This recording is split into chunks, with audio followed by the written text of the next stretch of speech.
kita minta ke BI tidak diserap uangnya. Jadi uangnya betul-betul ada di sistem perekonomian sehingga ekonominya bisa jalan. Tujuannya supaya bank punya duit banyak.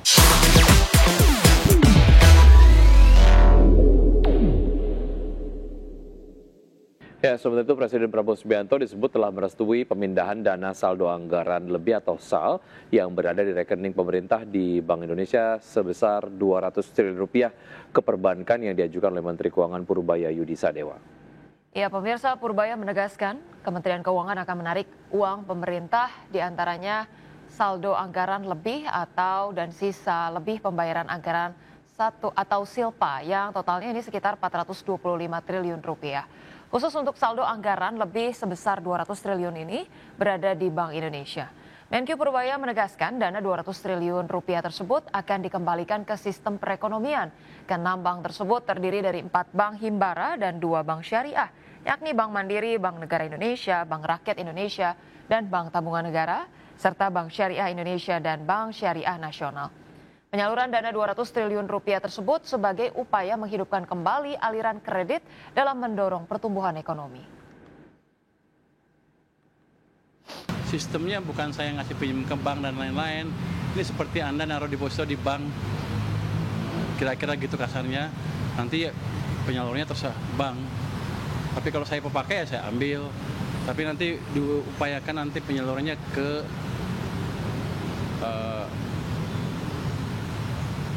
bukan dibelikan sun lagi, atau satu lagi tidak, saya lupa, sun, dan kita minta ke BI tidak diserap uangnya. Jadi uangnya betul-betul ada di sistem perekonomian sehingga ekonominya bisa jalan. Tujuannya supaya bank punya duit banyak cash tiba-tiba dan dia nggak bisa naruh di tempat lain selain dikreditkan. Jadi kita memaksa market mechanism. Ya, pemirsa, dan sebelum kita akhiri Market Plus pada pagi hari ini, kita lihat terlebih dahulu bagaimana posisi IHSG di 27 menit pertama perdagangan. Pada pagi hari ini kita lihat bersama IHSG terpantau menguat 0,98% ke 7.823. Kemudian top gainers datang dari BRPT, PTRO Indi, FUTR, kemudian Karya dan juga Brand. Ya, tabel khusus ada BBNI, AMMN, ESA, OASA, dan juga PANI. Pergerakan sektoral Basic Industries menguat paling signifikan 1,79%, disusul oleh sektor energi dan juga teknologi, sementara sektor transportasi melemah 0,07%. Terima kasih Anda masih bergabung sama kami. PT Gudang Garam TBK memberikan atau membeberkan strategi perseroan untuk memperbaiki kinerja keuangan, yakni dengan memperbesar penjualan pada segmen sigaret kretek tangan. Ya, Direktur and Corporate Secretary Gudang Garam, Heru Budiman mengatakan saat ini perseroan dihadapkan pada tantangan berupa cukai rokok tinggi dan penurunan daya beli masyarakat yang membuat penjualan perseroan semester 1 2025 melemah. Pasalnya 89,56% pendapatan perseroan pada semester 1 didapatkan dari segmen sigaret kretek mesin yang notabene harganya lebih mahal. Saat disinggung diversifikasi bisnis pada produk rokok elektrik, ia merasa produk tersebut bukan menjadi solusi di tengah situasi daya beli saat ini. Meski perusahaan tetap terbuka dengan opsi inovasi tersebut.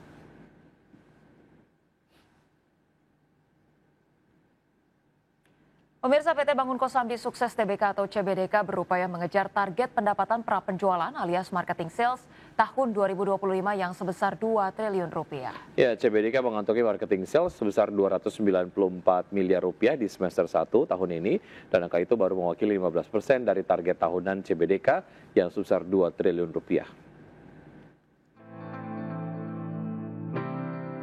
PT Bangun Kosambi Sukses Tbk atau CBDK berupaya mengejar target pendapatan prapenjualan alias marketing sales tahun 2025 yang sebesar 2 triliun rupiah. CBDK mengantongi marketing sales sebesar 294 miliar rupiah di semester 1 2025. Angka itu baru mewakili 15% dari target tahunan CBDK yang sebesar 2 triliun rupiah. Direktur CBDK Yohanes Edman Budiman mengatakan pihaknya akan melihat kembali pencapaian marketing sales perseroan per kuartal 3 tahun 2025. Hal yang menjadi pertimbangan CBDK itu adalah pemerintah yang akan menggenjot pengeluaran APBN di semester 2 2025 ini sekitar 2.100 triliun rupiah. Harapannya kebijakan pemerintah itu bisa meningkatkan daya beli masyarakat. Selain itu terdapat tren penurunan suku bunga Bank Indonesia yang telah 2 kali turun di tahun 2025 dari 5,5% di awal tahun ini menjadi 5% per Agustus. Penurunan suku bunga BI itu pun diharapkan bisa menunjukkan tren positif terhadap ekonomi nasional. Harapannya akan mendorong penurunan cost of funding dan juga penurunan sebagian besar pembiayaan bidang properti, terutama untuk pembelian rumah dan ruko di PIK 2. Berbagai sumber, IDX Channel. PT Bakri and Brothers Tbk resmi menguasai penuh saham pada Badan Usaha Jalan Tol Cimanggis Cibitung. Ya, langkah ini dipandang menjadi strategi penting grup usaha dalam memperkuat bisnis infrastruktur. PT Bakri and Brothers Tbk atau BNBR melalui anak usaha PT Bakri Tol Indonesia resmi mengakuisisi 90% saham PT Cimanggis Cibitung Tollways. Setelah menggelar rapat umum pemegang saham luar biasa pada Rabu 10 September, BNBR menjadi pemegang saham tunggal badan usaha jalan tol tersebut. Direktur Utama BNBR Anindya Bakri mengungkapkan akuisisi senilai 3,56 triliun rupiah ini bertujuan untuk memperkuat posisi grup usaha dalam sektor infrastruktur nasional. Melalui pengambil alihan saham dan piutang dari Waskita Toll Road dan sarana multi infrastruktur, langkah ini diharapkan mampu meningkatkan sinergi dan kontrol strategis perusahaan. Sementara itu, Wakil Direktur Utama BNBR Ardiansyah Bakri menegaskan ruas Cimanggis Cibitung memiliki posisi strategis.